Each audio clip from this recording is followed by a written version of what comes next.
Good day. Welcome to Exclusively His channel as we give God all the glory, the honor, the adoration, the praise as we magnify the name that is above every name, the name of Jesus Christ, our Lord and Savior. Thanking God for his perfect faithfulness because we know that he is a faithful, faithful Father.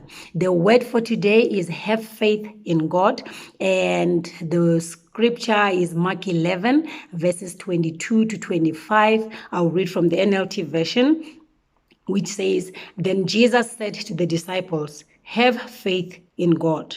I tell you the truth. You can say to this mountain, may you be lifted up and thrown into the sea, and it will happen. But you must really believe it will happen and have no doubt in your heart. I tell you, you can pray for anything, and if you believe that you've received it, it will be yours. But when you are praying, first forgive anyone you are holding a grudge against, so that your Father in heaven will forgive your sins too. So the word here is reminding us of the basics. What is our foundation? Who we are and what we are and whose we are. We are the children of the Most High God. And as children, we know that children have faith in their fathers. So God is our Father and a good, good Father. So we have faith in him. We depend on him. We trust him completely. We have confidence in him because we know he is a faithful, faithful Father. He's not like earthly fathers. He is faithful. What he said he will do it. What he said will happen. So that is why we need to have this faith in him and him alone. We need to trust him completely. When we trust him, when we give ourselves and say, Lord, I want to serve you for the rest of my life, we have to completely surrender to him and have faith in him and believe that he knows what he's doing in us and through us. He has the plan. He is sovereign. He is almighty. He is omnipresent. He is omniscient. He is God and God alone. So that is why we have to have faith in God and God alone. And when we have faith in God alone, we are able to do what verses 23 to 25 says here, because 23 says, Jesus is saying, I tell you the truth. And we know that there's a difference between truth and facts. So here, this is the truth, and truth doesn't change. Facts are bound to change, but the truth remains the truth. So Jesus is saying, I tell you the truth. You can say to this mountain, may you be lifted up and thrown into the sea, and it will happen. So when we have faith in God, like little children, we know that when we speak to whatever mountain in the name of Jesus Christ, our Lord and Savior, God is going to fulfill that which we have spoken. He is going to do that we said will happen in the name of Jesus Christ. So when we speak with confidence, we speak with fearlessness, because we know that God is watching his word to perform it. And it says here, but you must really believe it will happen and have no doubt in your heart, because we know that where there is faith, doubt does not exist. They cannot coexist.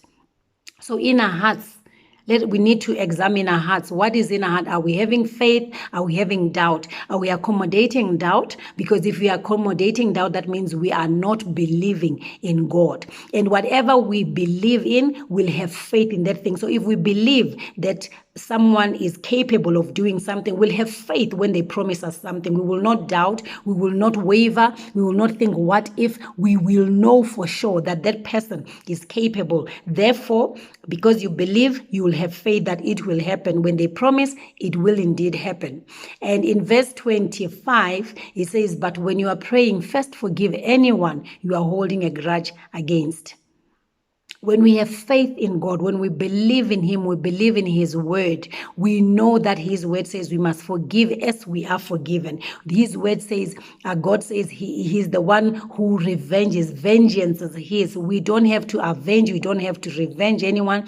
God is the one who avenges. He's the one who gives back the vengeance. And all we have to do is trust his word. When he says forgive, we forgive, because he knows what is best for us. When we have faith in God, we really totally surrender like little children, knowing and understanding that whatever God says to us personally or through his word, it is for our own good. It is not to harm us, but to prosper us. When he say release, when he say forgive, when he say let go, he knows it is for our best.